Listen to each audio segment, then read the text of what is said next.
Hello friends, Radhe Radhe, नमस्कार, जय श्री कृष्ण। आप सब कैसे हो?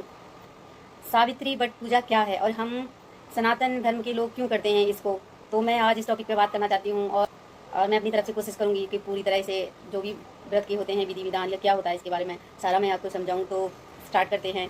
तो मैं बताना चाहती हूँ कि ये जो सावित्री बट पूजा क्या है, हम क्यों करते हैं, इससे क्या लाभ होता है, हमारे साथ सनातनी हम क्यों मानते हैं इस बट को।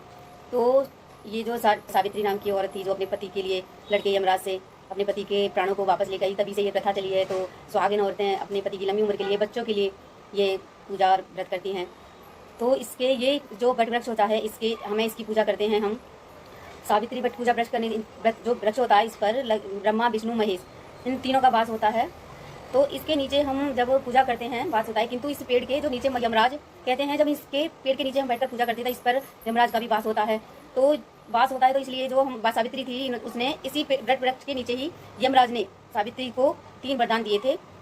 तो इसकी ऐसी मान्यता है कि इस वृक्ष पर तीनों देव रहते हैं, यमराज रहते हैं, और खुद सावित्री जो थी उनका भी वास रहता है। सावित्री को जो 3 वचन दिए थे, उनमें सौभाग्यवती भव, और एक वचन जो पुत्र का दिया था कि पुत्रवती भव। तो तब से इस वृक्ष पर सावित्री का भी वास माना गया है, इसलिए यहाँ पूजा की जाती है। इसके बहुत सारे और भी कहते हैं। जब यमराज ने सावित्री को 3 वचन दिए थे, तो बट वृक्ष के नीचे ही दिए थे, और जो स्त्री बट वृक्ष के नीचे बैठकर इसकी पूजा करती है, उसे सावित्री माता सौभाग्यवती का, पुत्रों का, संतान जो व्यक्ति है, उन्हें संतान की प्राप्ति का सुख देती है।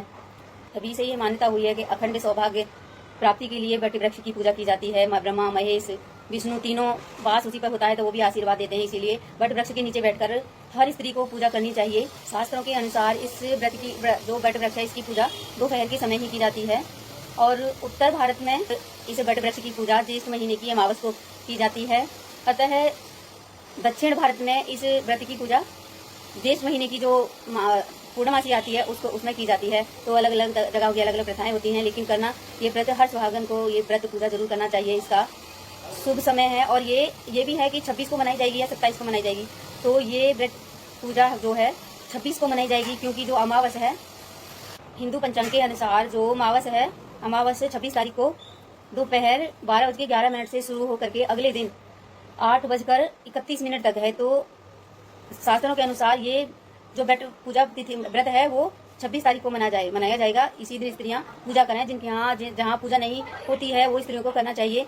जो स्त्रियां हैं, सौभाग्य रहना चाहती हैं, अखंड अपना सौभाग्य चाहती हैं, तो उन्हें अवश्य करना चाहिए। इसका अभिजीत मुहूर्त है। इस व्रत की पूजा का उत्तम समय है, जो अभिजीत मुहूर्त है, ये है सुबह 11:52 से दोपहर 12:48 तक, 12:48 तक। तो इसमें पूजा अवश्य कर लेनी चाहिए।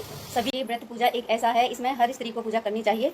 अखंड सौभाग्यवती होने के जो हमें वरदान मिलता है, और जो निःसंतान दंपति जोड़े हैं, उन्हें भी ये व्रत अवश्य करना चाहिए। जानकारी अच्छी लगे तो लाइक से सब्सक्राइब कर लेना। Bye bye. और कोई गलती हो तो क्षमा कर देना।